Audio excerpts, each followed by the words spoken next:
Good afternoon, everybody. Welcome. Please find your seats as soon as you can. Thank you. Welcome, everybody, to the Septimius Awards, well, to the panel discussion part of the Septimius Awards 2023. My name is Meryl. I'll be the host today for these series of panel discussions. We'll be doing 4 talks. They're 20 minutes each, and after that, there'll be 10 minutes for a Q&A with my great guests who are arriving right now. Welcome, everybody. Thank you so much for being here. Have a seat. Thank you so much. All right. We have a pretty full house. Please come join us. Find a seat as soon as you can. Thank you. All right. Welcome, everybody. Thank you so much for being here. So for those who don't know you, of course, I have my notes here. Please welcome everybody here. It's Sir David Parfitt from the UK, all the way.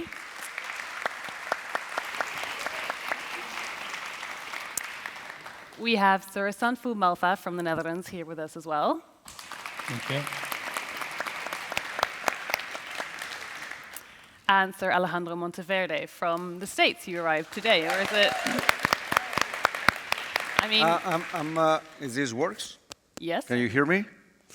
Yes? Yes. Oh, I'm from Mexico. I know you're from Mexico, yes. But you arrived from the States here now, or where did you Yeah, come from? I live in the U.S., but I was born and raised in Yes. Mexico. Okay. It's all Mexico once. Yeah. It was all Mexico. Well, interesting, actually, you should mention that because, of course, we're going to be talking today a lot about collaboration internationally, how to stimulate talent and diversity cross-continental.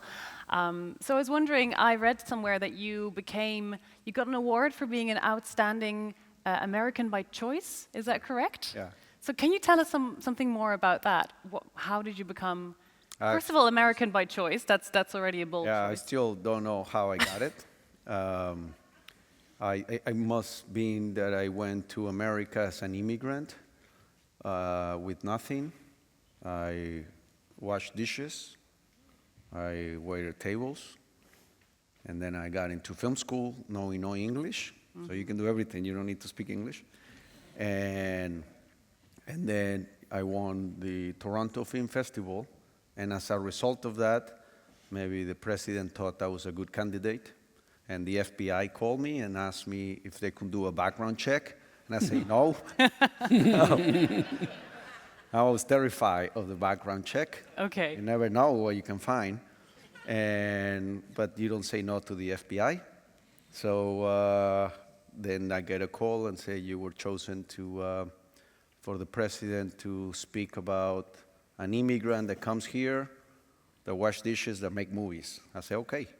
And Fair enough. good trip to Washington and sit down, met everybody. I met Obama, the whole thing. And then that was the award. I was very grateful that the United States of America considered me. Very nice. And I mean, you have done some outstanding things. For the people who don't know, Alejandro has made the film The Sound of Freedom, amongst very many other ones, which is nominated tomorrow for some awards over here. Oh, thank you. Yes, thank you. Thank you.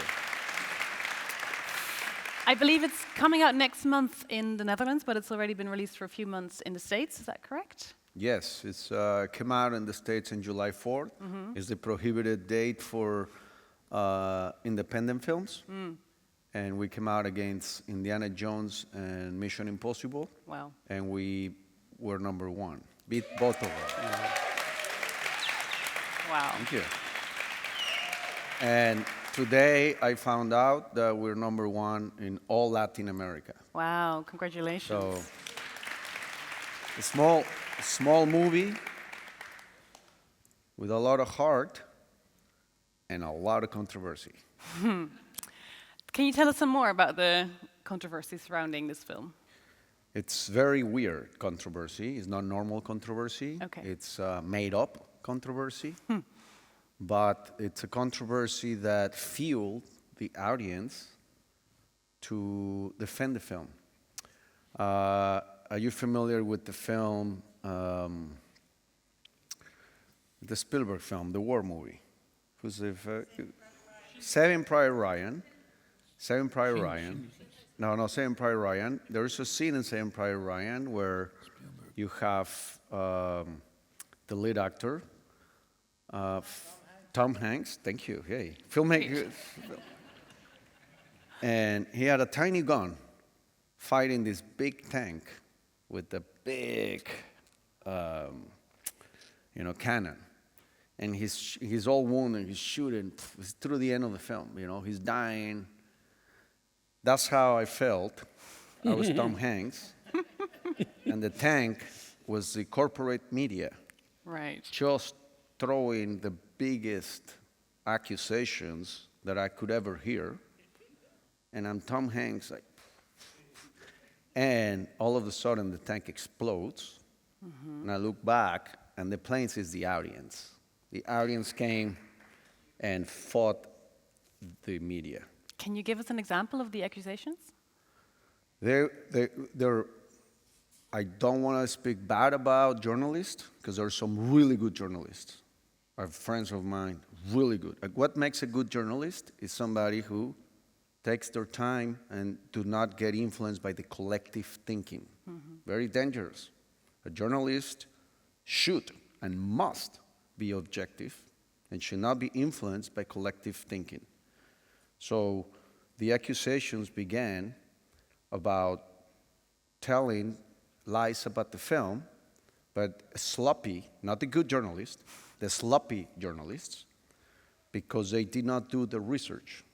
Number one, they accused that this film was part of a conspiracy group. Wow. That group was formed way later after I wrote and shot the film. Very wrong. All they had to do is do research. Another accusation is that this conspiracy group funded the film. Again, wrong. If they go see the film, at the end credits, the names at the end credits are the richest families in the world. It's like saying the Rockefellers. I'm not going to mention their names, but you can look at their names. They're the most wealthiest. They're in the top 3 Forbes richest people in the world in Forbes magazine. All you got to do is watch the movie. Boom. Oh, they funded the film. So another wrong accusation. And like that, they became so ridiculous about these accusations, but I did get scared because when a corporation or a massive media mogul labels you, it's very hard to survive the label. Once they label you, you're finished. However, the distributors were smart, very smart, and they understood that the audience is more powerful than the media, so they started screening the film way ahead in advance to a lot of audiences, and you could see it because in Rotten Tomatoes, which is a dangerous site, in the beginning, we had 100%, I've never seen that in Rotten Tomatoes by the audience, and we were on the 90s with the critics. But then, the attacks, and what happens with the critics, some of them start changing or writing against the film because, again, the collective thinking, very dangerous. It's like, oh, it's not that direction, it's this direction. And it's very frustrated. It broke my heart because people stop making their own minds regarding the film. Yeah. They were just going, and my only thing is be careful with labels. Labels are the most cruel things we can do to each other. Yeah. It's like if I was to label you anything, in front of people, if I was to say something about you and label you, but I have a lot of power, and I label you, Definitely. all these people here, beautiful people, will think that the label is true because I said it. Very dangerous, but one thing I'm very grateful is that the audience took the time to see the film and defended the film. Yeah. That was the short answer. Okay. We have about 15 more minutes, I'd say. No, joking. Thank you for that. I also wanted to ask, the film was shot partly in Colombia, right? And also partly in the States? All in Colombia. All in Colombia, I made okay. the States look like Colombia. Right, okay. No, the opposite. I made you got the point. Okay. And was it an international team working on the film as well? Yes, the director, Mexican, the cinematographer from Spain, and all the cast came from all around the world, from Cuba, from Colombia, from Mexico, 2 actors, Bill Camp and Jim Caviezel from the States, and all the crew that worked there. Oh, my assistant director from France. So we were able to make it an international film because for me it was important because this subject is not belongs to one country, it belongs to the world. Yeah. The sexual abuse of children, it happens all around the world. It's happening here. It happens everywhere. So I wanted the crew to be international. Yeah. And do you think it has advantages also besides the subject matter if a crew is international? Yes, because an independent film, it's always very, very, very hard, always. And I could not survive with people putting only 100%. 100% was not enough. I needed people to put 150%. So to give you an example, we were shooting 6 days a week, which is not good for your health. But I was working on Sundays by myself, going in there by myself. People found out. First Sunday, 5 people. Second Sunday, 15 people. By the third Sunday, we were like always 30 people on Sundays just on set, looking and pre-lighting and doing things. And everybody for that is working for free. But they came as a volunteer because they thought that the subject matter of the film was extremely important for them in their own particular country. Thank you. Thank you for that answer. That's beautiful.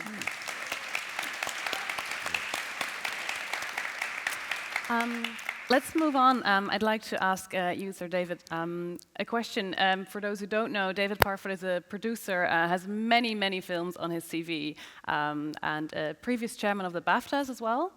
I wonder what your views are on working internationally. Is it easy to do these days, easier than it was maybe back in the day, for example? Apologies, but I very rarely work outside the UK. Aha.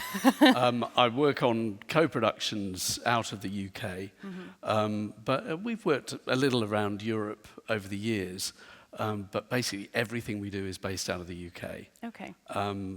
But obviously, post the awful Brexit, that's made life, much more difficult for us, because where we might have just sort of popped over and shot here for a week or anywhere else, that's no longer possible. And although we still have co-production agreements with, most of the European, in fact, all of the European countries, things like work permits have come into it, and all sorts of crazy stupidity that our very, very stupid government have brought on us. But, we live with it and we'll find our way through. Yeah, okay. And within the UK, how have you seen the field change over the past years? Well, again, post-Brexit, a lot. I mean, what I think was happening in the lead up to Brexit was that there was more cooperation than ever. And that was fantastic because, we did things like a Belgian co-production where, we brought all the sparks over from Belgium, all the equipment from Belgium, and it was a really proper co-production rather than just a financial co-production to get money. So I was seeing a lot more of that. The other thing I think we've seen in the UK is more diversity in our crews. Okay. And I think that's about demand, in that there's been so many international productions coming into the UK because of the tax credit, so lots of US productions coming in, that actually meant we've had to broaden our base. And so we're getting younger people coming through from more mixed backgrounds. And that's been brilliant, absolutely brilliant. And for us at the independent end of that, we see these great kids coming through, and we can move them up a notch on our films, and that's been really great. Good. I have to say, really good. Yeah, that's good to hear. I also wonder how does one become a producer? I will ask this question of you later as well, maybe. But is there a producing school? How do you get into the field? I know that there are courses that people do at university and things, but I have very little formal education in anything. I came into it through acting. So Right. I was a child actor from 12. Okay. And so when I came out of school at 16, I had no qualifications to do anything else than work in our business. But I also knew that I didn't want to be an actor. So I moved gradually into production through theatre. And I think that one of the things that makes the UK unique is how many people in film and television come up through theatre. All actors pretty much do theatre first. It's a big theatre country. It's the a UK. huge theatre country, and and whether we're talking about composers or costume designers, production designers, most of the people I've worked with have come up through theatre. Interesting. And that's, I think that makes it a very strong industry, Right. creatively. Yeah. Do you have anything to comment on that, Sanfu? Because you are also a producer. You're from the Netherlands. He's worked on Zwartboek, for example, a big Dutch film. Do you see? Sorry. Black Book. Yeah. Yes. Sorry. Yeah, yeah. The Black Book is the English translation, of course. Do you see many people coming from theatre as well, or is it mostly film No, schools? not so much here in Holland. You have some. I mean, it's totally different, and also I think in the UK there's also a big influence from TV. I mean, TV plays a major role there, and here in Holland, I mean, of course, theatre does supply, but acting in theatre is totally different from acting in film. Of course. And we have a strange situation where, right now TV is becoming more important. There are more series being made. But most people, they come from, some actors come from they need to get known, so they play in theaters. And some of them, they like it till the end, because the acting schools, they deliver mostly to theaters in the beginning. Yeah. And then later on to movies and series and so on. But it's, and the people work in it. I mean, I became a producer as a distributor. I was a distributor first. First it started actually with liking movies. It's a good start. Because I was very sick when I was young. And I was in bed, and I was, the only way to take this journey, to take a journey is like to read a book, to listen to music, or to see a movie. And for me, why movies for me became a way to take somebody on a trip, on a trip they don't know where they would go, and that would entertain them, but in the end would also give them something to think about. Because I want them out of the cinema in a different way than they were in the beginning. And it can be simple comedy, it can be laughing, and but at least you give them something. Because I'm unfortunately also one of the ones that created the whole romantic comedy tragedy in Holland. Because I was the one who said, why don't we make romantic comedy? So I did one, and then suddenly everybody made one. So, and then it became very, very popular. Now it's the only genre we make. And it's a tragedy, you think? So I'm sorry. Well, apologies accepted. I was considered a visionary then, because at that time people said this will never work. And I said, no, all the American romantic comedies work. Why shouldn't Dutch romantic comedies work? And but unfortunately, I was right. And now, but luckily I also collaborate. I also was one of the producers on another romantic comedy. It was the last one I did. It was called All Is Love, which is basically a rip-off of Love Actually, but it worked very well. Definitely. I think most Dutch people will have watched that film when they were younger. Sorry? I think most of the Dutch people in the audience will know the film and have maybe grown up with it. I have, at least. And I love both Love Actually and Alles is Liefde. Yeah. But I also wondered about Black Book, which was picked up internationally, of course. Yes. Like, what does it take for a Dutch film? It doesn't happen often to be picked up internationally. And what is your role in that as a producer? Yeah. I mean, do you have some time? No.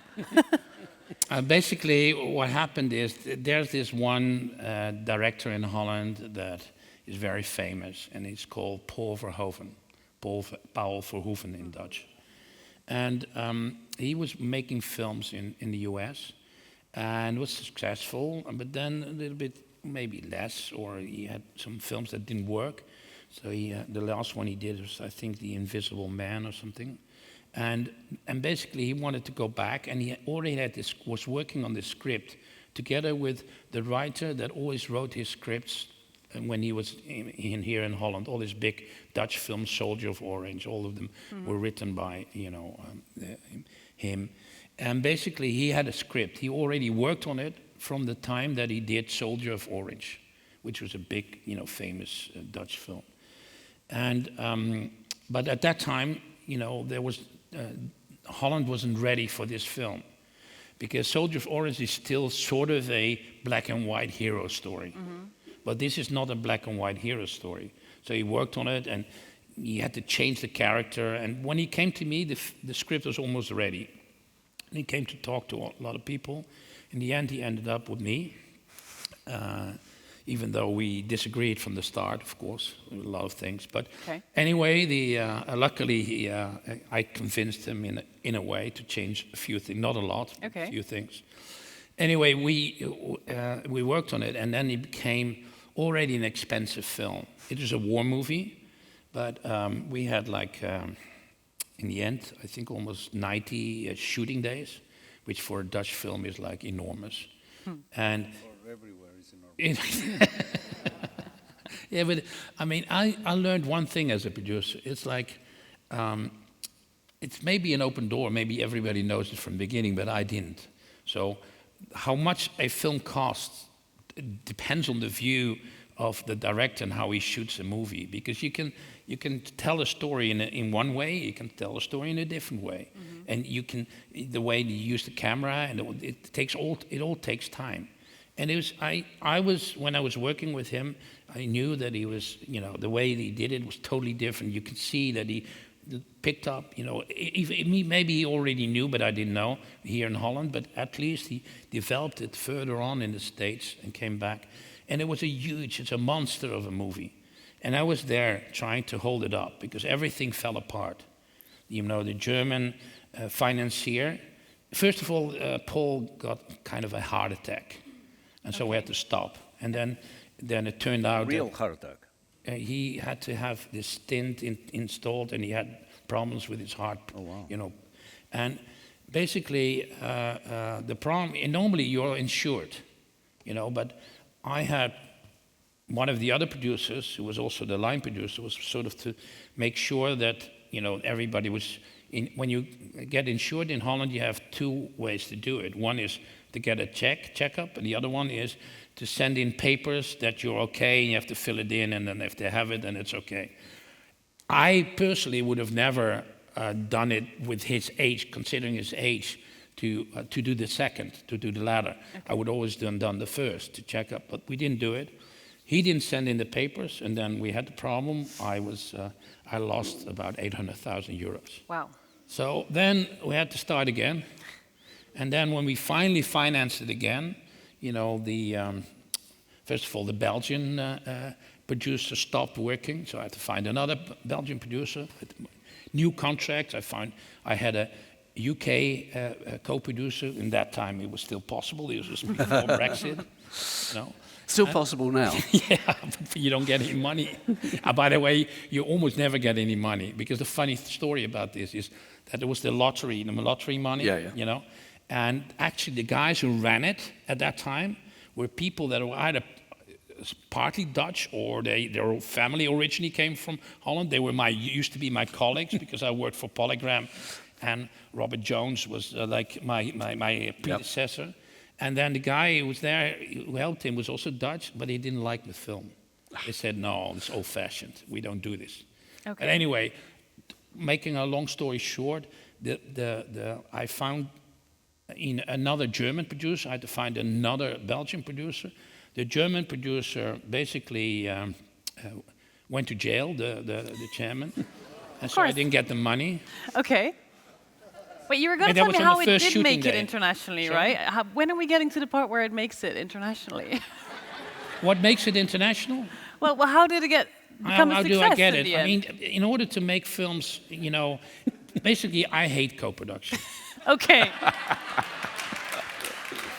All right. I think, why do you fucking want to co-produce with somebody else and dilute your authorship, dilute your film and try to use, worse actors than you can have in your own country, or can use, worse creative people from elsewhere, because in the other country you always get the B league. Okay. Because you'll never be the A league. No, I mean, listen, and it's logical. You come as a co-producer, you get a certain amount of money from there. You have to change the story sometimes.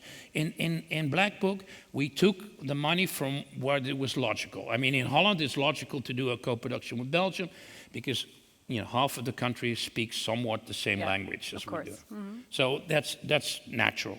Then this story took place in Holland, but was about the Nazis. And then I find out that actually Germans are interested in a lot of stories to co-produce, but not Nazi stories where they're the bad guys. All right. It was difficult. But then at that time there was these funds. People got filthy rich by going public, so they had a lot of money. So that was the right time.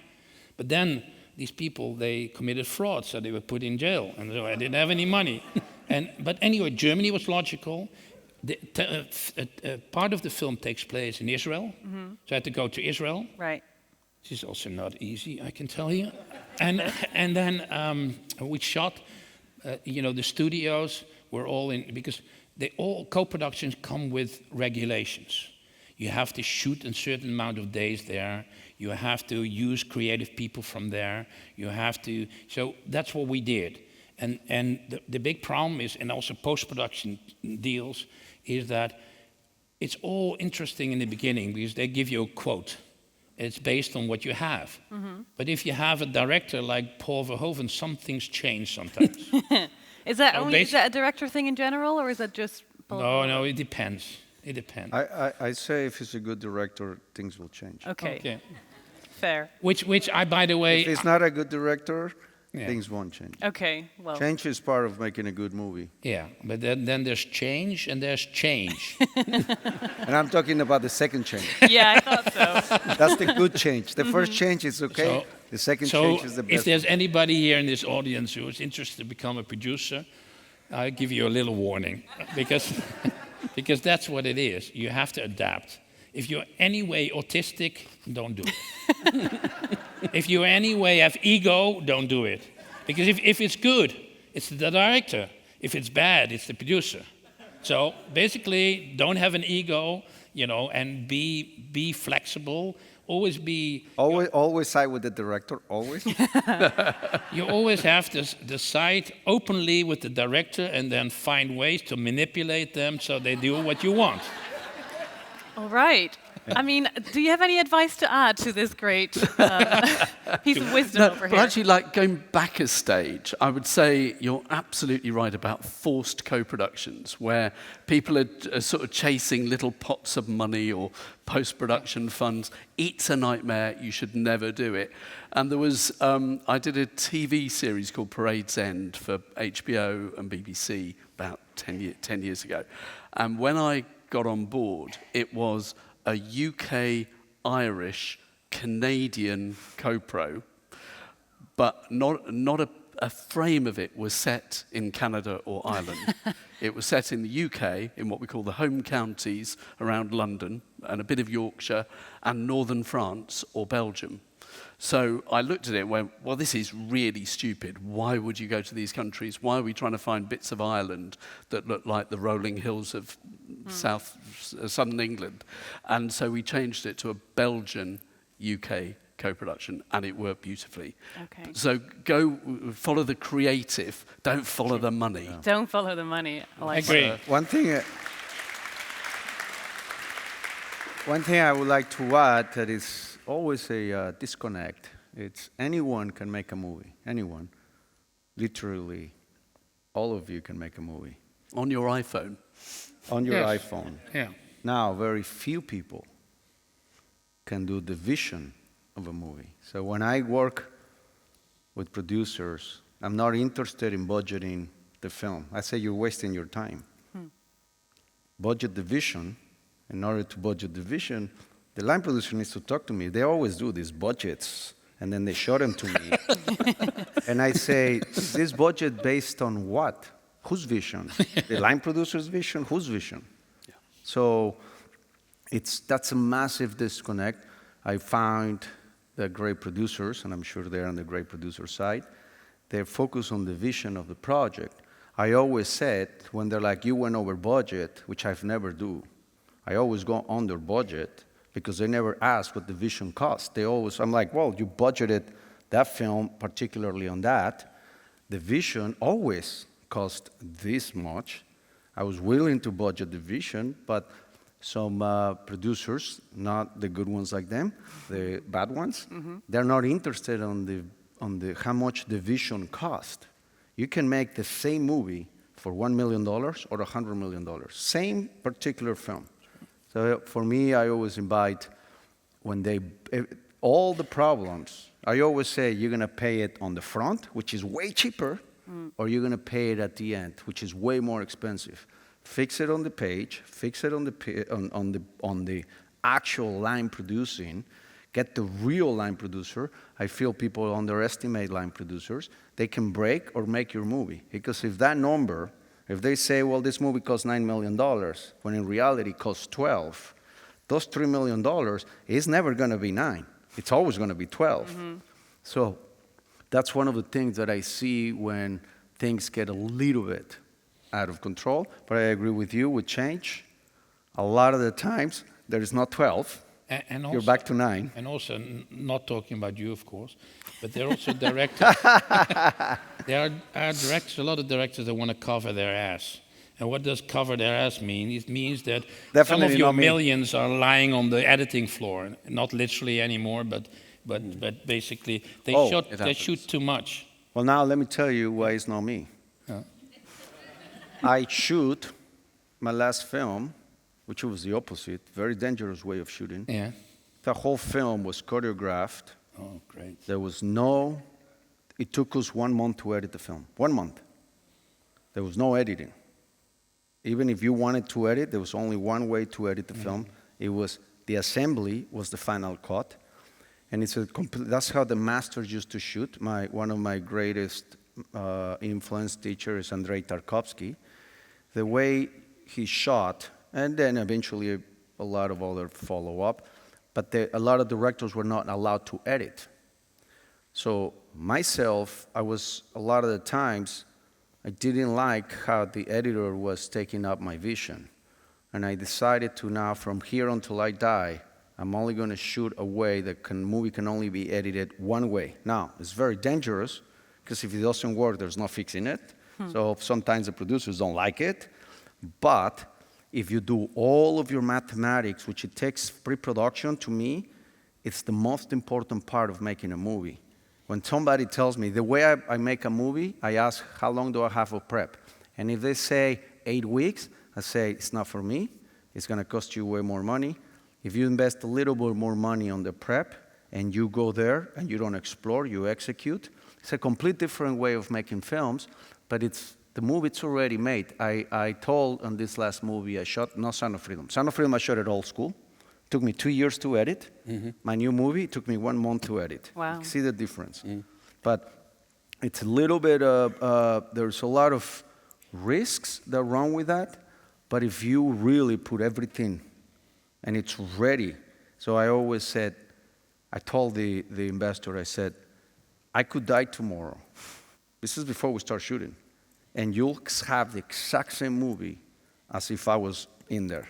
Wow. Literally, we showed up, and it was purely execution.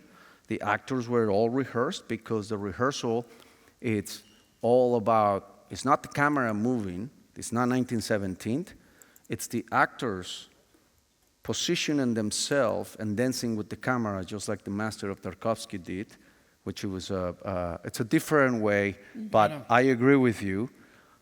When you have $500,000 or millions or $5 million deleted scenes, you should have known that in advance that you're not going to use those scenes, and that also on the prep. Yeah, I mean, the film went $2 million over budget, So Okay. a lot of the millions were there on the floor, also other things. But anyway, it was a big, I learned a lot from it. But the problem, I agree with you completely, and I would hope that especially countries like here in Holland and smaller language countries are countries that are small, that have a language that's particular to their country. They should do this, because this is a way to efficiently shoot a movie. Much better than the other way. But I experienced that some of the directors don't really like it, because they want to do it on the set. In Holland, it's very much a tradition to not really prepare. It's really hip and cool not to prepare. It's like, do it on the fly. You be Right. there and we do it. That's the Dutch way. But the Dutch way costs money. Yeah. So we shouldn't do it. You should prepare. You should prepare more. And I agree completely. And I feel there's lots of things to look into, because I think with the way that post-production is going, a lot of things are much more possible in correcting later on in post-production. So basically, it's the preparation, and it's at the end the post-production that will make the movie. Yeah, and it's an involvement, because I used to be like that in my early films, where I wanted to go on set and let's create the magic here. And then I realized there's way more creative control as an artist to create the magic on paper. And you can figure it out, you can see it, you have your iPhone, you put it with your DP, you do it again. But once our shot list is always bigger than the script. And I don't give the script to the critics. I don't give the script to the actors, I give the shot list. Right. Yeah. And it has the lines, but I say this line, you Then say you it don't here, read them and it's anyway. beautiful because you challenge them. Because I say, you say the line here, then I want you to walk behind and say the second line here. And then they're like, but that feels so natural. I say, well, putting a camera and lighting you is not natural either. So you have to, so what's the motive? I say, if I need to tell you the motive to walk behind it, then I will not have hired you. Then when you hurt their egos, we're like, do I need to bring somebody else who can find the motive, or you can find the motive yourself? No, I find the motive. Now, when they find their motive, they elevate this work to the highest level. They just, a lot of the times, actors will give you as much as you push them, period. If you push them a little bit, they give you a little bit. If you push them as hard until they hate you, they will give you the best performances, and when they see themselves on the screen, they love you. So I always say when I walk into a set, and I have to remind myself, Alejandro, you didn't came here to make friends. You came here to make a movie. If they don't like you, okay, as long as they like you when they see the film. All right. That well, is I the think- main thing I attempt to He do. sounds a lot like Paul Verhoeven. Okay, some things in common there. I think that's all we have time for this first round. But by the way, there's also a way to manipulate them in such a way that they don't are necessarily angry, but they still do whatever. Yeah. There's only one that gets angry always, which is the melodramatic, which is the best one. I'll do it your way. And then he does it amazing. Yeah. And you're like, I was great. On that note, I think we'll open up the space for some questions from the audience. Any more nuggets of wisdom that you want to extract from these very experienced professionals over here? I saw a hand there quite quickly. There'll be a microphone coming your way.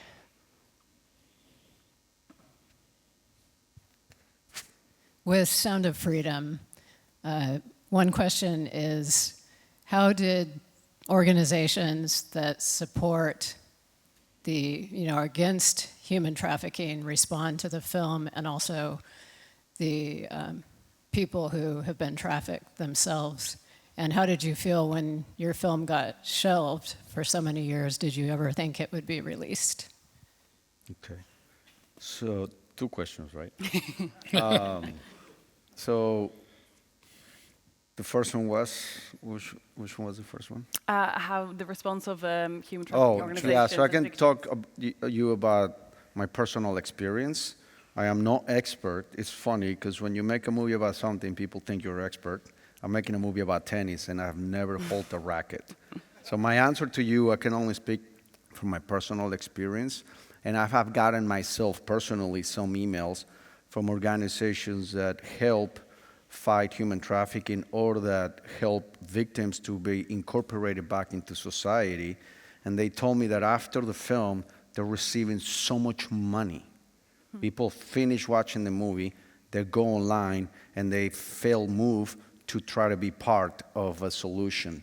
So those organizations, from my understanding, are getting their funding is just skyrocket in many, many parts of the world. And that's going to be my personal experience. Second question? It was shelved, of course, for many years by Disney. Yes, your movie. so How did you feel when it finally... when you make, and when I made this movie, everybody told me, because you're as good as your last film. So everybody told me, this is going to kill your career, because it's going to be very hard to find distribution, because you have a subject matter that is very difficult to market. Like, how do you market? How do I get you guys to come see a movie about child trafficking? It's already a no. And then I watched a lot of films on child trafficking. I couldn't finish them myself. So I knew the challenge. How can I make a movie the audiences can finish, right? But then the biggest fear at that time, I had a big group, agent, manager, lawyer, and the whole, too many voices in my life. And they were all telling me the same thing. Don't do this movie, don't do this movie. You know, if the movie is never seen, you're going to be the guy, the director, that made a movie that nobody saw. And that's not good for your resume. Well, then we made a deal with 20th Century Fox International. So I was like, bingo, problem fixed. Well, then Disney buys Fox, and the movie gets lost in the limbo. Now, conspiracy theories? There is conspiracy on both sides. People were like, oh, Disney wanted... No, Disney didn't even know my movie existed, period. That simple. There's not conspiracy. It's a massive corporation buying another corporation. You think they're going to be like, which one is the tiny independent film they shot in Colombia? No, the movie was lost in the limbo. Nobody knew about it.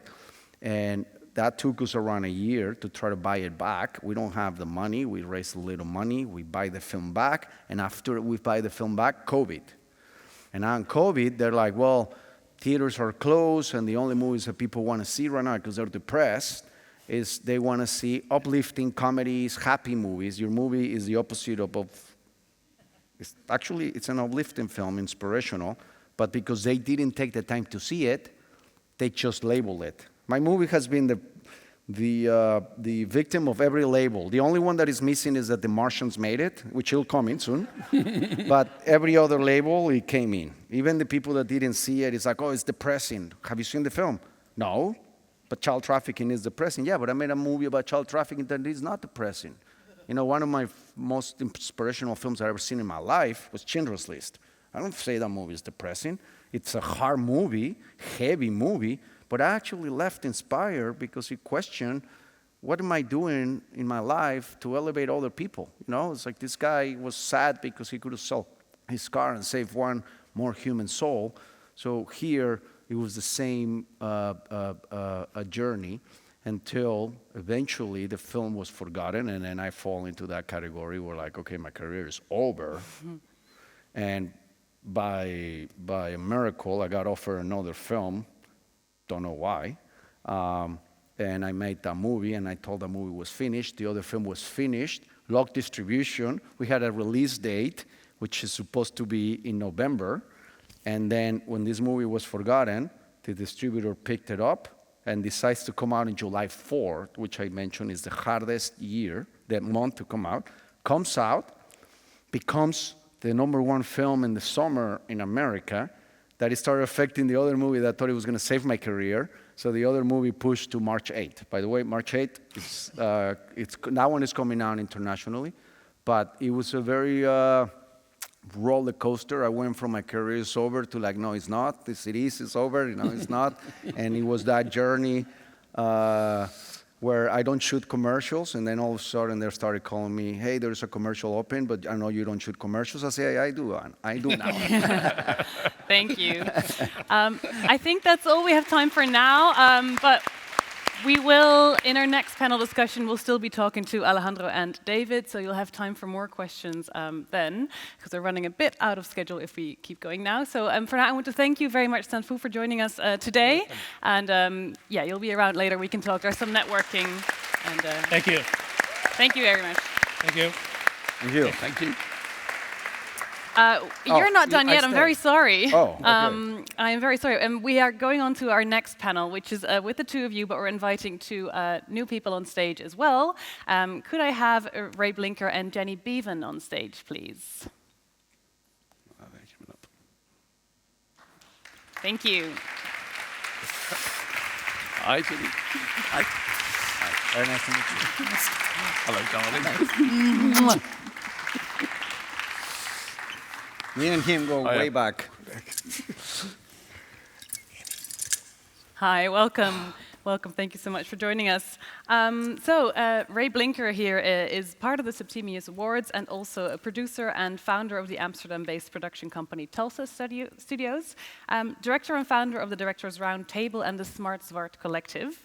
Jenny Beavan from the UK is an award-winning costume designer. She has worked on Cruella, The King's Speech, Mad Max, Fury Road, Sherlock Holmes, and many, many other films. So we're very happy that you could join us here today. Welcome.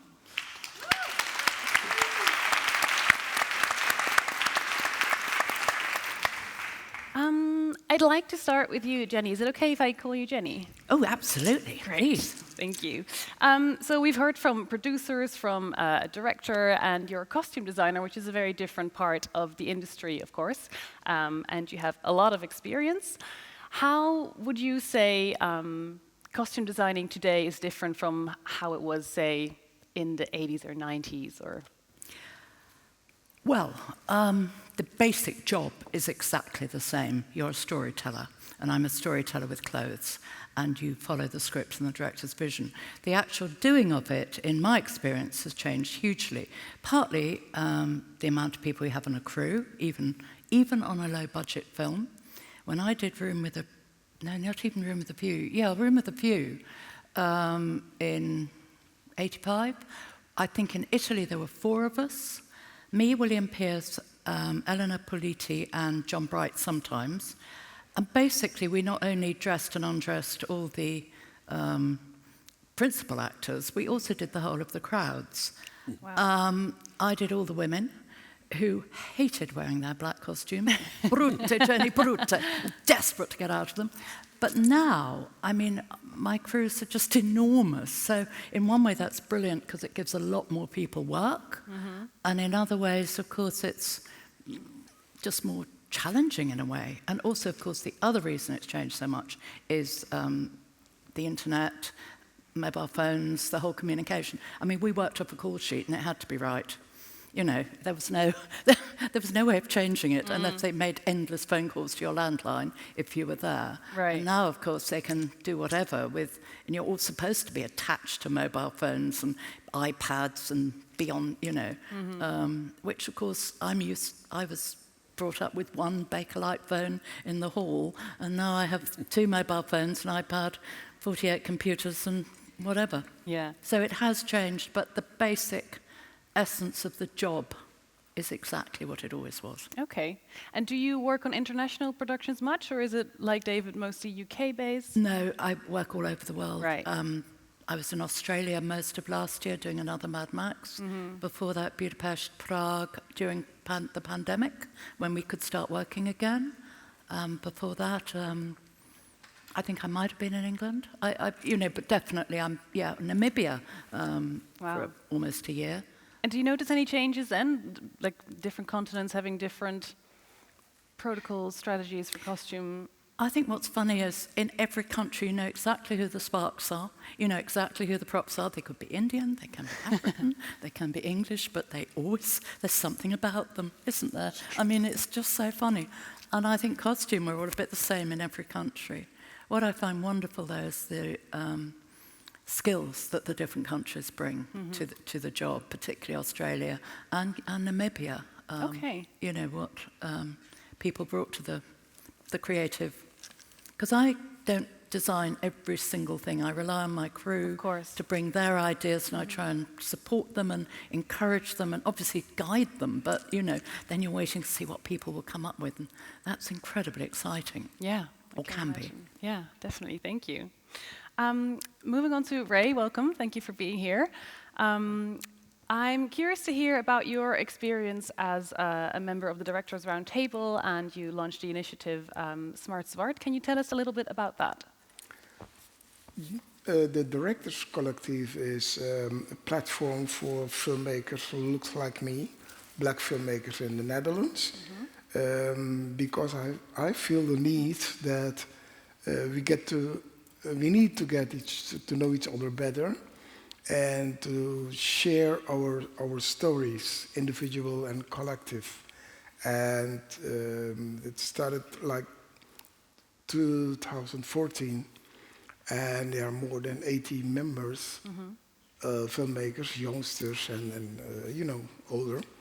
And yes, we are here, and we are part of the Netherlands, and I think we have our own stories back home to share to the Netherlands, because we are part of the system and part of everything. And yes, we are working on our first features, documentaries, and as I said, try to tell our stories. Great.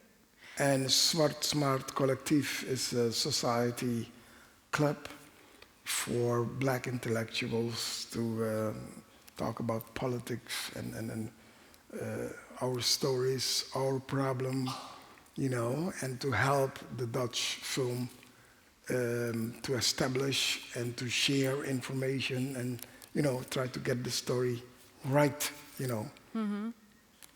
And that's about it. And you think there's definitely a need in the Netherlands for more like talents and platforms like yours? You think the situation has improved over the past years, or do you still think there is a lot to do?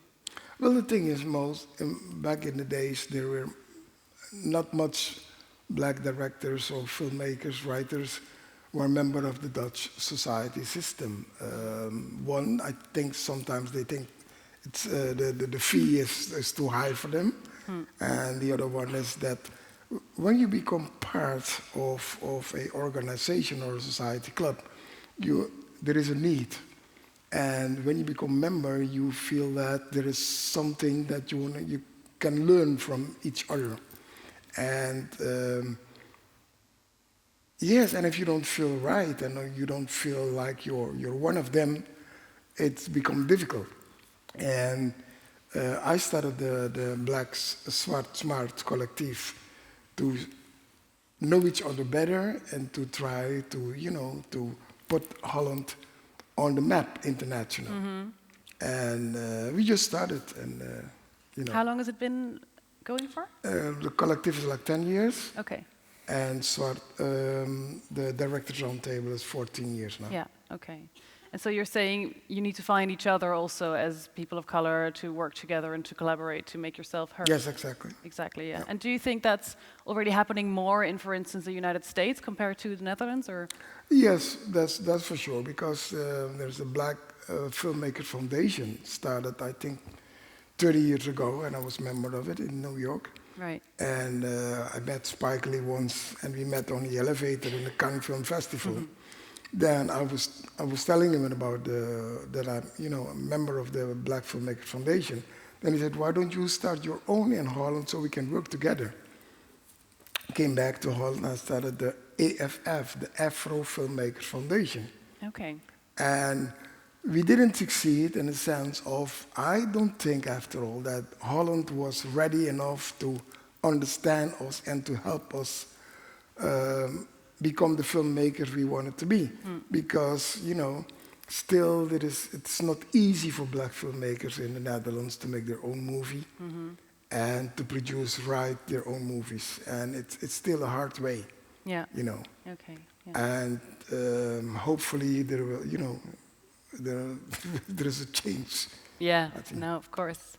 I'm wondering, David, how is that in the UK? Do you know of any initiatives, or as a producer, is it something that you concern yourself with as well, diversity and inclusion? Yes, I mean, hugely. I think that things in the UK have really progressed over the last probably, I'd say only 5 years, actually. Okay. Maybe 10.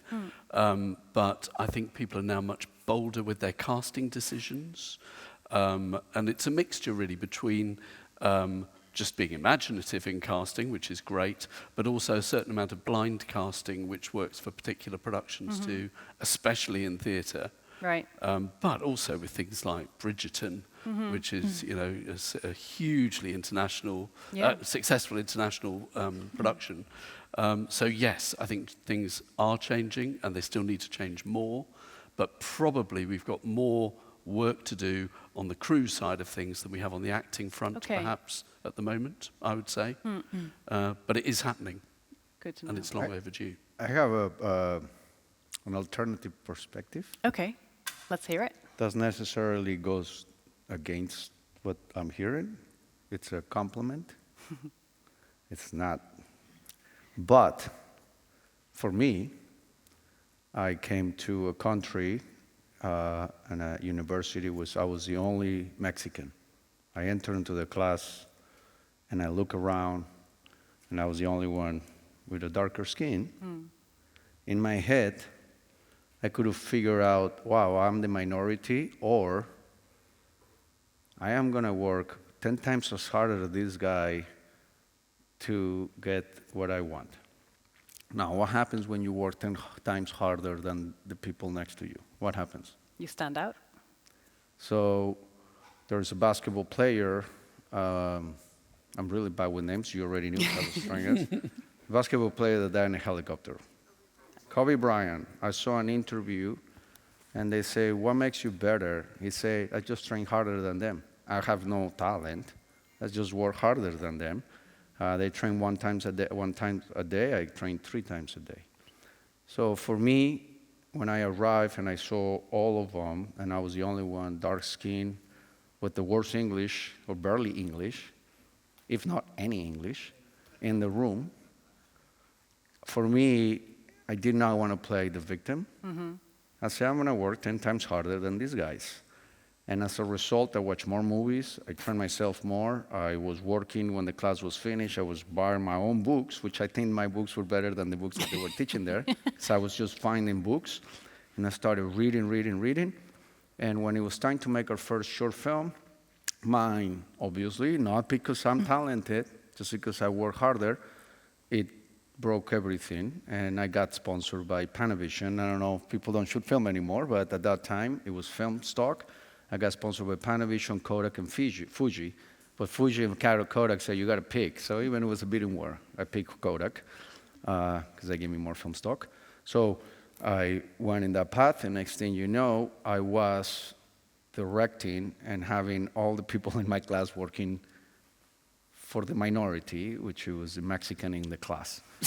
So for me, I also, as an alternative, is I invite people, a minority people, like in the US is very defined, to not just rely on people giving you opportunities. To me, that's not going to make you better, because, you know, there's all these things. It's like, well, if you are people of color or Mexican, here, you can enter in here. And I say, don't want that. I want to compete with them. And I don't want to be put in a place or given pity and say, you're going to go here. I'm not saying that's happening here, but in America, it is. Okay. America is very different. Here, Europe is way more progressed with everything, especially healthcare. So we are the younger brother. We're way behind. And they sometimes, in a way to try to help you, they sometimes it's actually an offense.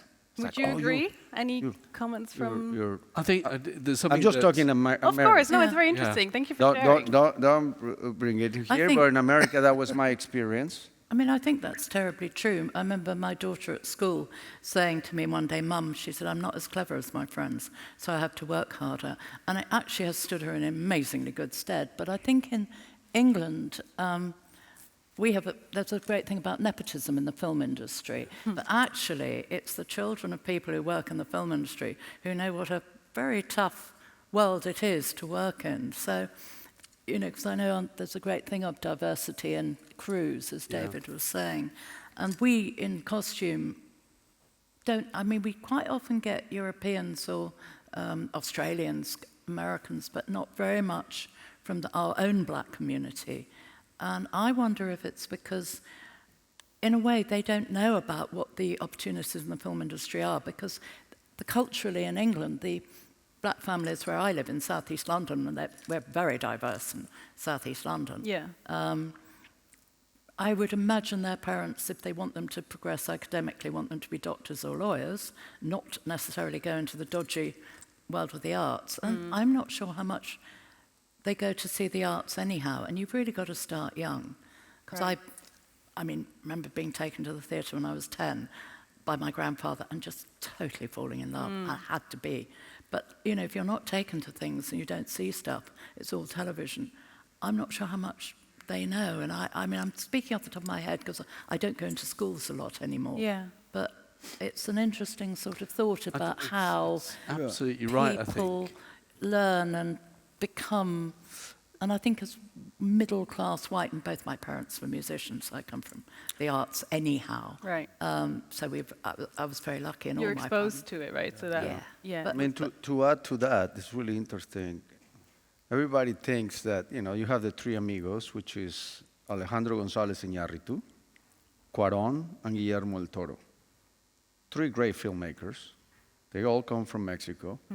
And at that time was not as popular as of today, where the amount of opportunities that is given. At that time, when they were, this is talking about 15, 20 years ago, when they started exploding, I can tell you they're working 10 times harder than everybody else, because it was not the popular thing, and they all rise up, and they were working really, really hard, and you can see their evolution from the first film all the way to the end, and even at the end, you see Iñárritu, which is, I want to say he's my friend, but he's not. I know him well. I want to be his friend. But, when he did Revenant, he didn't have to go and work that hard. He literally gave himself in to the point of death. So I do think the hard work, normally, it's equal to a reward. I understand there's a lot of lack of opportunities for minorities, and I can only speak my second time in Amsterdam, but in Europe I come very little. I should come more because it's the best in the world. But in the US, yes, there's less opportunity for minorities. There's no question about it. It's the fact. So that, hopefully, somebody fixes it, and there are a lot of ways of fixing it. But while they fix it, I always tell minorities, look, if you're a minority, guess what? Work 10 times harder, and eventually your work will be better. And if it's better, they'll pick you. So that's been the experience on... Very pragmatic solution.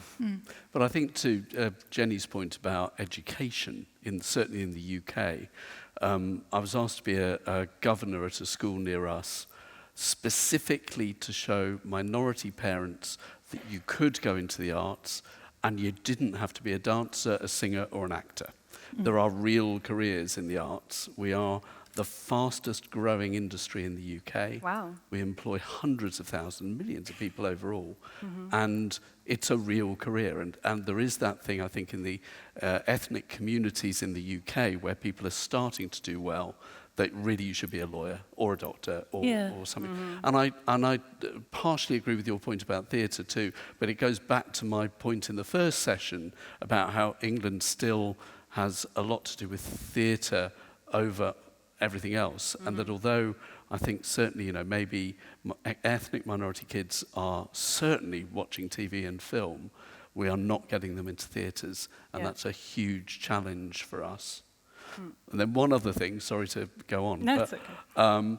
I think we also have something that, again, is peculiarly British happening at the moment, in that there is this great pressure to get a better representation on our screens, which is a great thing. But there is also this joke now that if you look at TV commercials in the UK, there is not a single TV commercial that does not have a diverse family at the centre of it, which in itself is not representative of the UK. Yeah.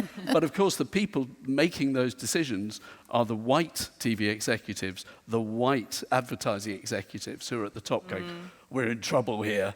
We really need to get a minority out there. Let's have another mixed-race family. And it's become a joke. Yeah, I don't think it's an exclusively Really UK agree thing. with It's you. really crazy. And of course, what it also does is stops people telling the real stories that need to be told. I see you nodding Because along, it becomes almost a tokenistic thing. Yeah. Whereas really we want to get to the heart of it and tell the real stories. But give the people the chance to tell their own stories and not Completely. the bosses and the people who are sitting there behind tell the story of the people. Yeah. Look, Thank Absolutely. you know, Yeah. I'm educated, I can write, I can talk, I can whatever, Yeah. you know, and I don't need to sit on the table. This is already my seat. You know, I can make my own decision. But again, when you look at Hilversum in Holland, I don't see my people working there as a director or producer. In the last 40 years, there are small changes, you know. But again, you talk about working harder. They know that. Just give them the chance. It's like a football team. If a coach don't give you the chance, you can score. Yeah, that Right? sounds like The coach is the boss of the team. If he don't like your face, he don't like your style, you're not going to put you in the team. It's exactly what happened also in the Dutch TV world. It's like you mentioned, it's a white club and white friends only. You know, when you want to enter the place, even if you have the fee, even if you have the knowledge and the diploma, they're not going to give you the chance until they want you, you know, to give you the chance. that goes. It's a different cake it is than a different cake. UK and America. That goes country by country, because you just described my country, Mexico. Mexico's like that. Unfortunately, it's the worst country to open for opportunity for the minorities. I was planning to go there next week. Yeah. It's a country, there's a saying in Mexico, and I'm going to say it in Spanish and I'm going to translate it. There's a saying that goes, el que quiere puede, means the one that has the desire to achieve something will achieve it, right? Okay, that's true in most of the world except Mexico. In Mexico, even if you have the desire, if you're not born or part of a certain group of the club, of like the group of opportunity, it doesn't matter how hard you work, you will not make it. I was only speaking in the US. US has a lot of problems, but it does have that the coach will let you play. I was a dishwasher, and I say I want that. Exactly. No one helped me, but the US does have the infrastructure to allow to, you know, look at Obama, became president. In Mexico, you can't. So there are some countries that unfortunately are not evolved enough, like my country. In there, you can't be allowed. But to your point about, you know, the forcing of pushing just to belong, it's not even a genuine drive. A lot of the times it's if like, I want to open the door for you, or for me, because I'm Mexican, because I believe that your voice is important, I celebrate that. But what I don't celebrate is I am going to open the door so people can say, I support diversity. It's fake. And when things are fake, they don't work, because I didn't pick the winner. I just pick anybody to fit my agenda so I look good in the world. If I am going to pick somebody, I am going to pick the best. Okay, I want to support diversity. Now, I am going through the same process. Bring me the best 10, and I want him to compete. I want to bring the best Mexican. I don't want to just be like, hey, we don't have Mexicans in our shampoo, promoting the shampoo for the commercial, we should have a Latina. And they just pick anybody, and may not be the best actress. So that in itself is where we have to be very careful, because it's happened many times. And I'll tell the story and I finish with this. I'll keep you to that. And I don't feel proud about this. I was a really bad student. I barely spoke English, but I wanted to go to the best school in the US for film. And my only way to get in there was to take advantage that I was Mexican, which is not fair, because I took somebody else who had been way more prepared than me. But because I found out a little too late what I wanted to do, so I was like 20, and I was like, I want to make movies. But too late, because my grades were horrible. So I went to the school, University of Texas in Austin, and they had a program that no longer exists, because it had a lot of holes, called the Affirmative Action Program, which they will look and they will see you're very short in minorities. You have to open the door to minorities. And when I was applying, rejected because of my grades. After a year and a half, I read that rule. I went to talk to the dean, and I say, here's your solution to your problems. And it's funny, but that's how I got in. I didn't get in because I had all the elements. But it paid off because I worked 10 times as hard there because I didn't know the English. But Thank you for You're sharing. right. I think we have a space for a few questions again from the audience. Wow, there was a very quick hand there in the back. If we have a microphone somewhere in that direction. Can you put your hand up again, please, so our microphone, yes, there, that one. Thank you.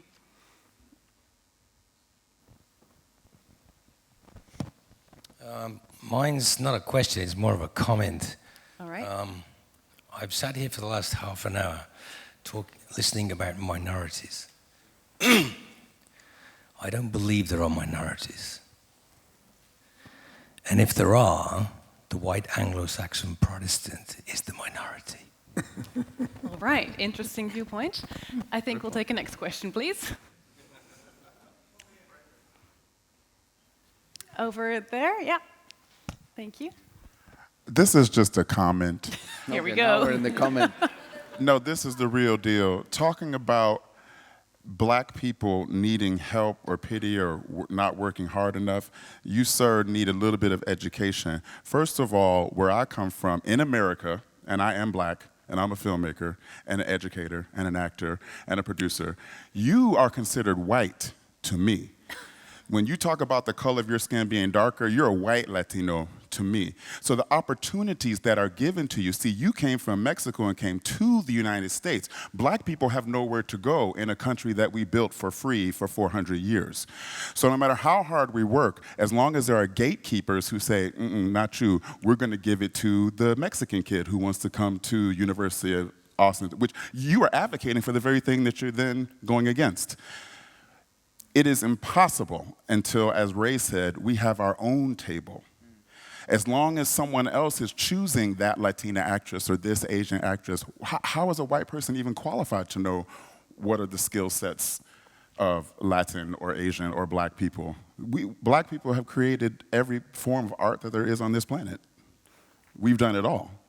So there needs to be a level of respect coming out of your mouth when you talk about work harder and everything will just happen for you. Kobe Bryant is an anomaly. So work Obama harder is not an anomaly. respect. Work harder is a disrespect. I never had I've been living in the U.S. for 25 years. I've been living there much And I still longer. not have seen a Latino president.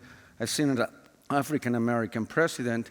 So since when to work hard is a disrespect? I tell my kids to work hard, and I was speaking, I don't know if you understood me well. I did. I was speaking personal for me. So am I. Yeah, so don't tell me You I was seen a black disrespectful. president when we've Yeah, but don't lived tell in me that I was country disrespectful. against our will for over Yeah, 400 but don't tell years. me I was disrespectful.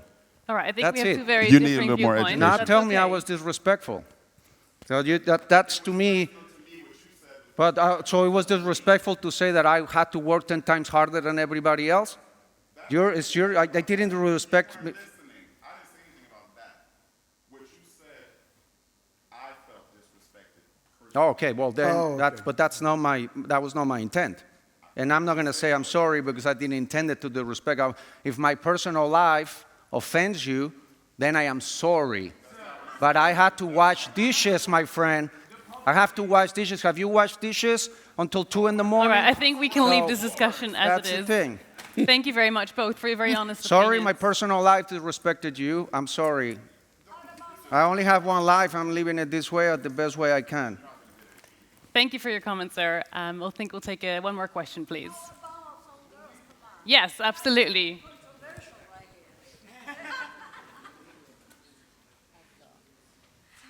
Hi, Alejandro. I am Peruvian.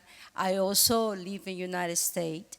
I also worked, no washing dishes, but I work in the factory. And yes, I had a great opportunity in the country. I became also an actress, and I had many opportunities. And I don't think I'm white. I think I don't know, my color is skin and I have an accent. But your movie, really, it touched a part of my soul that I really, I celebrate your courage for what you did, because it makes also part of me to be able to help and to immediately respond to the help that it was given and after the movie. It gave us such a relief, and I think we as artists, we should be able to do things like that. So not only just come out and say, oh, how wonderful this movie, ha, ha, ha, I love, blah, blah, blah. But it's something that really makes you as a human being responsible to do something great, because we are in this earth and we are supposed to do something great and wake up the consciousness of people, not just to eat, to buy and have and laugh and blah, blah, blah, but really to be responsible to do something about it. And I think as an artist, that is my commitment, and thank you for what you did in your movie. And I know that you have another project, Caprini, when that is going to be opened. March 8th, and that movie is about social justice, and it's about the power of woman, but the true power of woman, because in the late 1800s, the antagonist was the systematic institutions that were all run by men. And this is a woman that stood up against it, and she built an empire as big as the Rockefeller, but all of the resources were going back into the streets for the immigrant. I am an immigrant, so I wanted to celebrate her life. I wanted to celebrate women. And that movie comes out on March 8th. And I just feel that, and I apologize to my friend over here for just having an argument. There's nothing wrong with arguments. But we also live in a society right now with very sensitive, we get offended really quick. And I feel if you get offended, it's hard to have a conversation. I'm guilty of that. So I just feel that, I made Son of Freedom only with one pure intent, simple, to create a space for social dialogue. That was it. That was it. And then I do my next movie. I wrote something else, and I shot another movie. When they made it more about that, which was not intended, what is a social dialogue? It's to create a conversation. What a conversation does, it creates awareness. Today I'm learning a lot. We're talking about it. I'm not from Europe. I'm not from Amsterdam. I'm here and here. Different social challenges. It's a conversation. Now, when the conversation becomes international, it can lead to change. So all I did with this film, it was just very, very humble motive. Oh, I didn't know about it. I didn't know that the children were trafficked or were victims of sexual abuse. I would like to make a tiny movie to create a social dialogue. I'm not expert, I know nothing, so if you ask me questions, I don't know anything about it. I just wrote a movie so we can create a social dialogue. The next movie is the same, and I'm just very grateful to be here, to be having this conversation, and my apologies if my personal experience offended somebody. It's not the intent. We all have different lives. I'm sure if you guys have the mic and you share your personal life, I may get offended. So I just think there's nothing personal here. Everybody has their own journey, and as a society, we should learn that, yeah, we have different truths. There's not one particular truth. Your truth is accordingly to the way you lived. It's like if you had great parents, you're going to love parents, but if you have parents that abuse you, you're going to be anti-parents. So it's the same thing here. To the point of my friend, that he said that I am white Mexican, you know, he might be right in terms that I had the opportunity to leave my country to go into another country. Not all Mexicans had the opportunity, and there's a separation in Mexico between the ones that are more lean Spaniard versus the ones that are more lean native. So he has a point in there, and you know, I think that it's open to, but this was today, was not the conversation for today, right? We're talking movies. But he brought a good point. He just wanted to, wherever he is, to say my apologies to that. Thank you all very much for your great comments and questions, and thank you so much to all our panelists for this great discussion. We'll hopefully see you around afterwards or tomorrow at the awards event, but for now I want to thank you, and I'll call my next few panelists onto the stage. Thank you. Thank you very much. No, it's okay. All good, all good. We will continue with our third panel, and I'd like to ask Anne Dudley, Claudio Montesano Casillas, and Cyriel Guds on stage, please.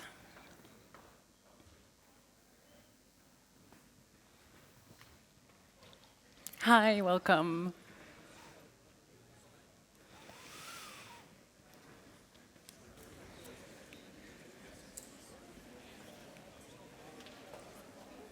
Do we have Claudio Montesano Casillas and Cyriel Guds as well?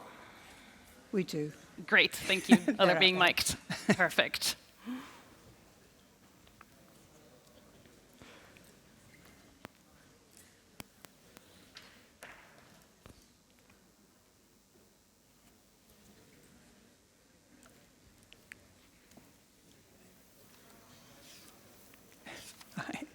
Hi, welcome. Thanks for being here. Hi, welcome. All right, we have a brand new panel here in front of us. We have over here on my left Anne Dudley, Oscar-winning composer. She worked on The Crying Game, American History X, and The Full Monty, among many others. Thank you. Thank you. In the middle, we have Cyriel Guds, a Dutch actor and filmmaker. He played the leading role in the Dutch theater adaptation of the French film Intouchable, and also in a cinema film called Suriname. Thank you for being here. Thank you. And over there, we have Claudio Montesano Casillas, a filmmaker and producer, founder of the New Producers Academy. Thank you for joining us here as well. Thank you for the invitation. May I ask, you came from abroad for this event, I assume? Yes, we came from London yesterday. Yes, exactly. How was your flight? Were you all good? Were you take a train or a flight? We took the Eurostar. Great. Fantastic. Yes, I love the Eurostar. It's perfect. Anne, I wanted to ask you, you're a composer, which is again a new field that we haven't really discussed yet today.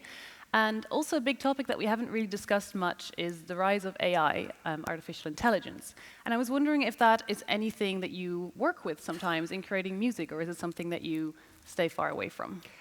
I haven't been involved with it at all yet, but I mean, it is happening. I went onto the internet and I looked at some AI-generated music, and there was various genres you could choose from. And it said uplifting and chirpy, and I put in this uplifting, chirpy music, and it was everything you might expect. The trouble is, it was entirely bland and completely lacking in any sort of character. Right. And but the trouble is, there is a sort of genre of documentary that sometimes seems to favour this entirely bland and completely lacking in personality music. And so I think we're at the beginnings of it, and I think it might have a big impact. But I think there's many things to be sorted out. For example, who owns it? Right. You know, where is the copyright? Is there any copyright? It's a field at its infancy. Can you see yourself using it at some point in time? No. Very clear. That's fair enough. How is this for you? Have you worked with AI in your job at all, or is it something that's very new still? If I speak for myself, I think it's something pretty new, something that I haven't embraced in my work, particularly as a producer. But I think that is something that, yeah, it needs a bit much research and as well about copyrights and who owns whatever is produced by these platforms. I feel that there is a bit of a rush towards this platform, but not that much of clarity about IP, and yeah. All right. I think it's when I heard about it, something like frightening, like, are they gonna take my job? Right. You know? Yeah. But then I was like, it's here, it's gonna stay here. I need to find a way to work with it, embrace it, but don't lose the soul of creation. And I try to use it with developing marketing strategies.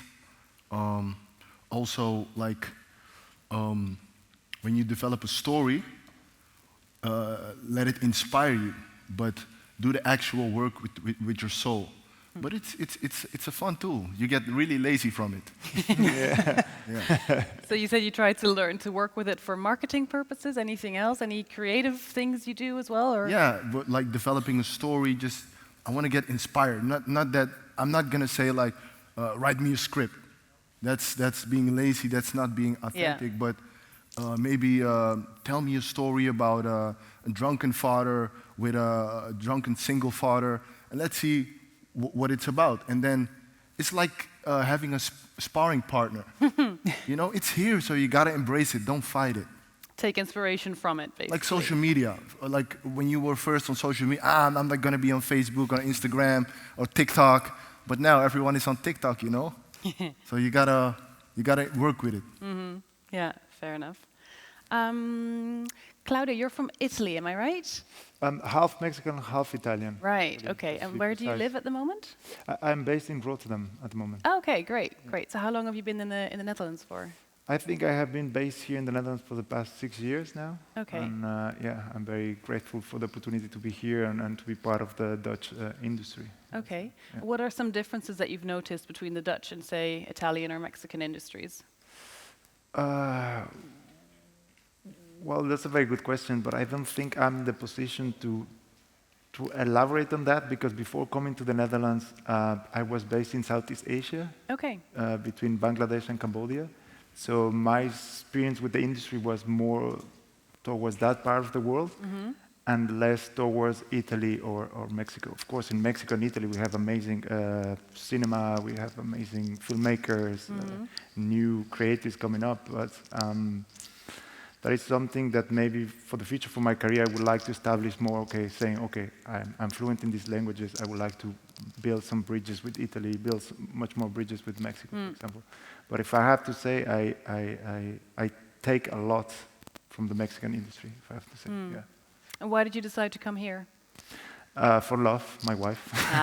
Very good reason. Very good reason. Thank you.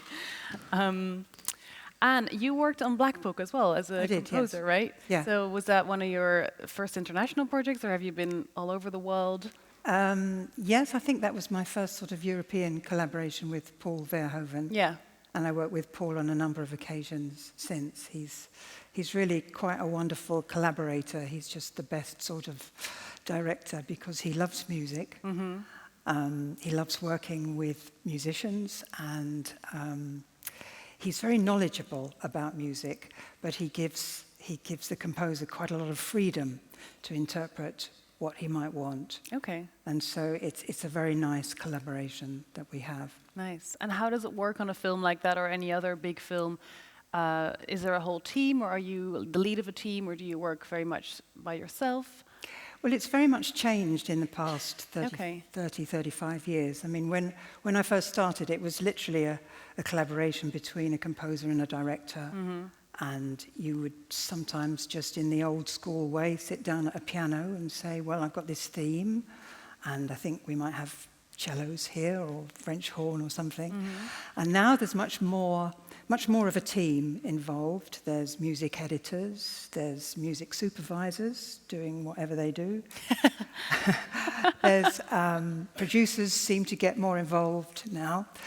And because of the way that our technology in music has evolved, it's very much easier you don't have to sit at a piano and say, this will sound like a French horn. You can get a really good sample of a French horn and a very good indication of what the music's going to sound like before you actually go in a studio with, 30, 40 musicians.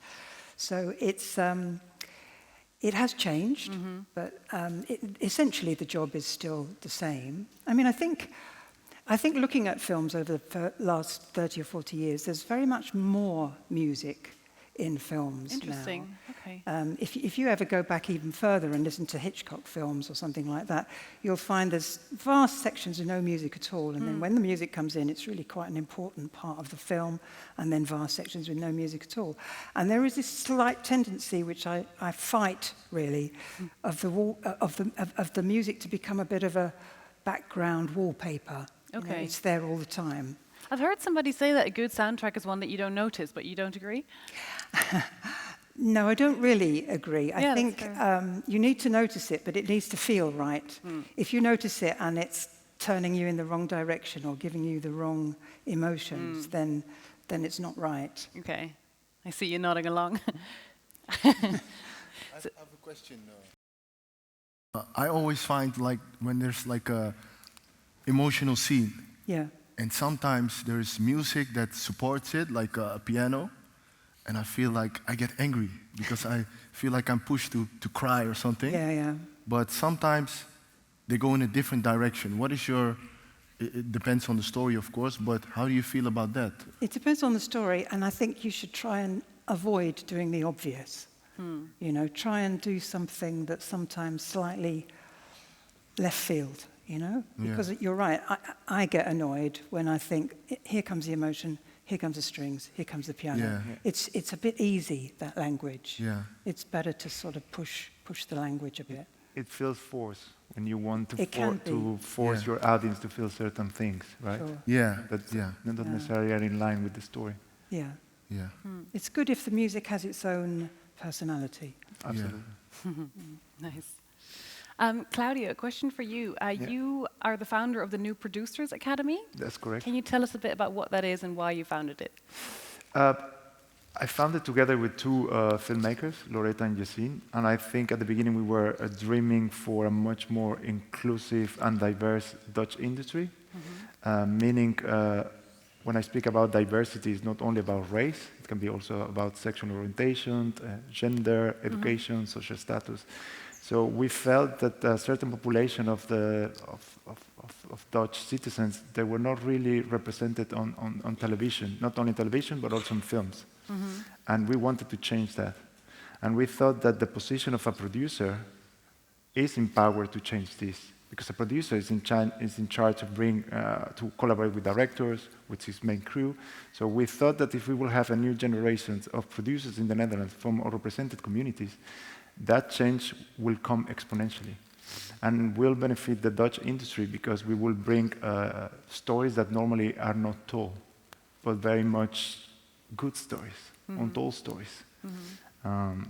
So that was the main reason why we put forward this initiative. Of course, we were very, we had also, the industry was very supportive with us, like the film funds, we had also some, the Prins Bernhard Cultuur funds, the BSB funds, the municipality in Rotterdam, of course, was very supportive with our initiative. And then came also Netflix, because they have a fund for creative equity. Okay. So for us, it was important to create a new generation of producers. But our end game was to have these producers that have credits, that are eligible in the Netherlands to get funding in order to produce their films. And for that, we were very lucky in that sense that Netflix partnered with us to support us to provide these grants for our filmmakers to produce content. So it's basically you bring people together, you fundraise, train them, or is it like an academy in that sense? It is an academy because it's specialized particularly on producers, and we want our producers to have very much entrepreneurial skills, because it's a business at the end of the day, the roles of a producer. And yeah, we think that this will be, we don't only train them. I think what we differentiate maybe from other training programs is that we want to make sure that the producers that we bring to the industry, that normally don't have the possibility to come into the industry, remain in the industry. We don't want them to just get one assignment and then find another job elsewhere. We want them to build a very sustainable career. And this is why we focus only on training every year 5 producers. So we focus on quality, not on quantity. For the long term. Yeah. Okay, that's great. Cyriel, how was your talent development? What's your background? How did you become the actor that you are today? I started as an actor at the Theater Academy in Maastricht. And I played in this theater, so it's welcome back. Nice. But then I was like, I didn't like the stories. I was playing in some small parts. And then I started to develop my filmmaking skills. I was always this guy like, I want to create a movie. And then they said, no, you're at the Theater Academy. You got to just be an actor. So for 4 years, I was just writing stories. And then recently, I created a web series called Loverboy Amsterdam because I wanted to create a different story. It's about human trafficking. It's from the perspective of the human trafficker who's forced to do it, not to get sympathy, but empathy in the human trafficking world in Amsterdam. And then it exploded on social media. It got like 1 million views in total. And then I was like, this is it, man. My career is gonna... I went to all the streamers and stuff. But then I received no. Respectfully, everyone had his reasons why. And then I basically gave up. I was like, yeah, this is not for me. I gotta maybe stick to acting. But then something beautiful happened. I got recognized on the street, in the supermarket, in the gym. I was not used to that. They said like, hey, when is the next episode coming out, Loverboy? I was like, maybe I should continue this.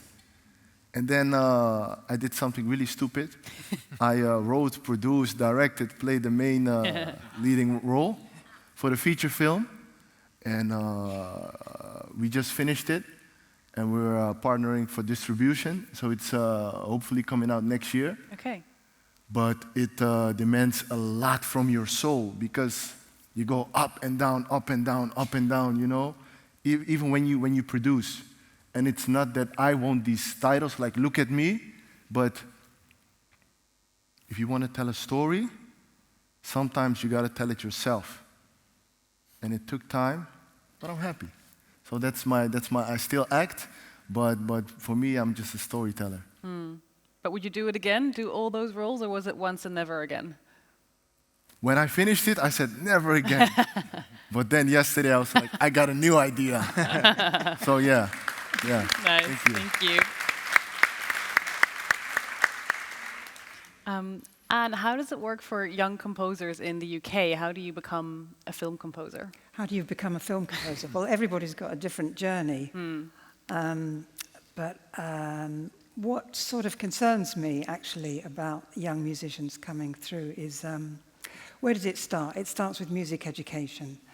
And I feel that I was the beneficiary of a great education provided by the state at a time when governments and education authorities really valued music and were prepared to pay money to subsidize music education.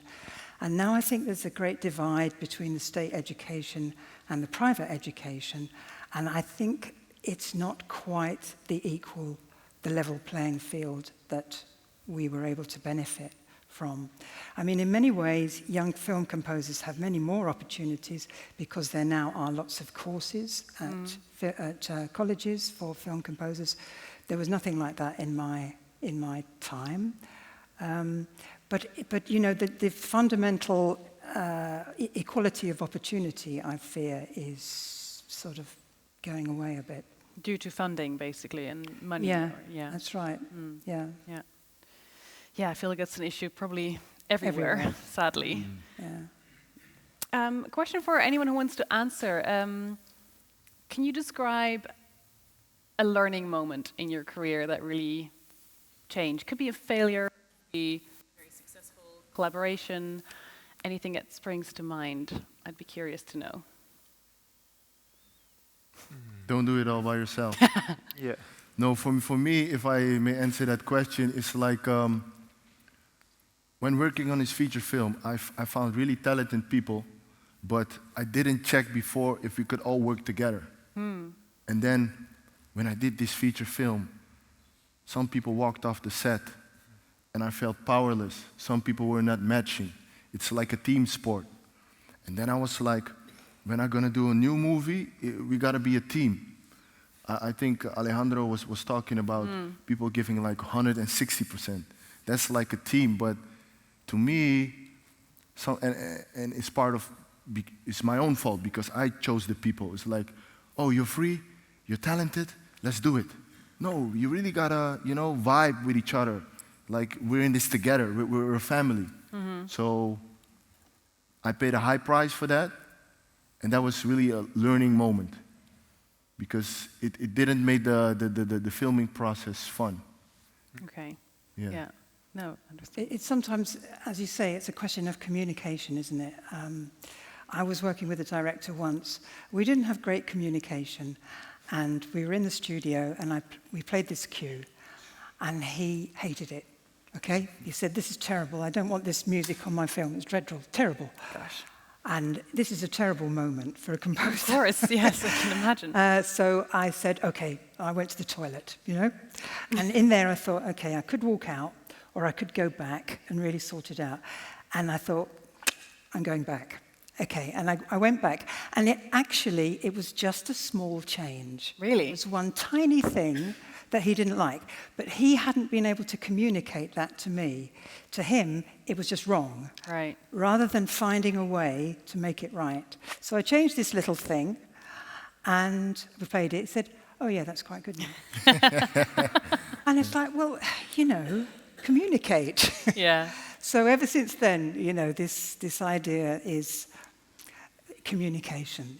Just make sure you have your lines always open to communicate. Yeah. Thank you. Thanks. Yeah, I think we'll again open up the space. Any questions for these experienced people here on stage? Yes, here in the front. There'll be a microphone coming your way. Just raise your hand again, please. Yeah.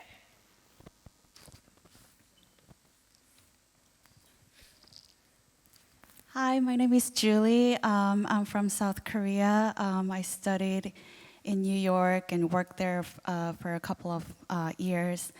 But I built my career in South Korea and worked a few feature films there. But I found out the system and the process of making film, it's quite different from Korea and like the US and Western countries. Because composers do almost everything, including music editors' work and music supervisors' work, almost everything. But I noticed that like the US and other European countries, they have music supervisor and music editor. What would you say the advantage of dividing all those work and roles? And also, how often do you have meetings with directors and communicate with other music editors and supervisors? Okay, well, the music editor's role is at several stages in the film. The music editor will frequently be involved before the composer gets involved and will devise what's known as a temp score, which is a score that gets put on a movie before the actual music is composed. And so they'll choose music from anywhere, from, Hans Zimmer and Thomas Newman, anywhere. And they'll just put some music underneath the rough cuts, the edits as they go along, because it sort of helps editors know how the thing's going to pan out.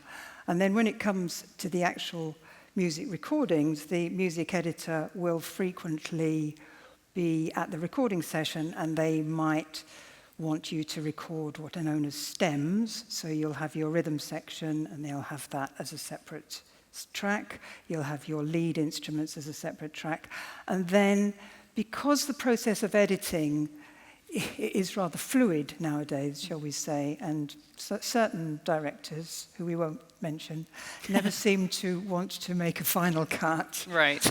You might have recorded your music before the final cut, and then the editor has got those elements which they can use to help them get the music fit the final cut.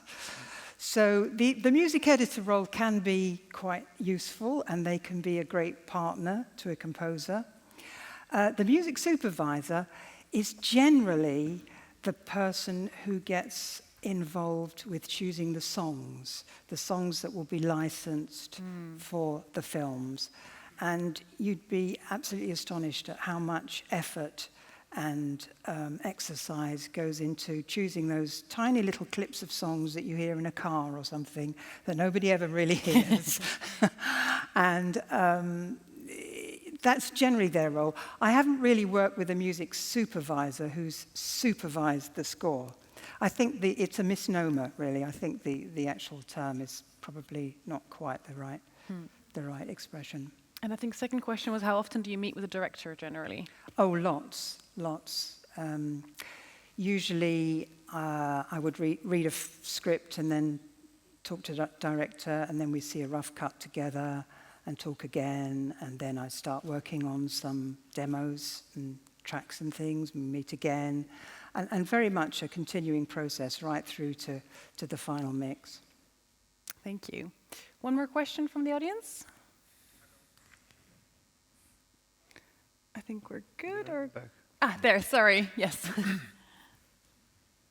Thank you. This is a question for the composer. How did it feel when you were recognized by the Oscars and you were, to have, I don't know, did you feel it was arbitrary? Did you feel it was a beautiful pinnacle, shining moment of your career? Like, what was it, was it something that you expected, or how did it feel for you in your life?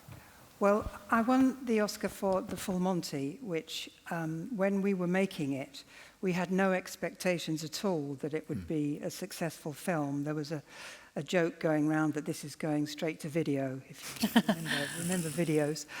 And so it was a huge surprise, and I felt like a sort of bit of a gatecrasher at the party. I got a very nice frock and very high heels. And so, it was like being an actor. Once you put that on, I thought, oh, this is all right, I can win an Oscar, So, no, it was great. I loved it, but it's just one of those things. I don't think it's my best work. It's just one of, hey ho. Winning an Oscar is one of those things, Thank you very much. I think that's all we have time for with you for now. Thank you so much for joining us on stage, and I hope to see you around afterwards or tomorrow.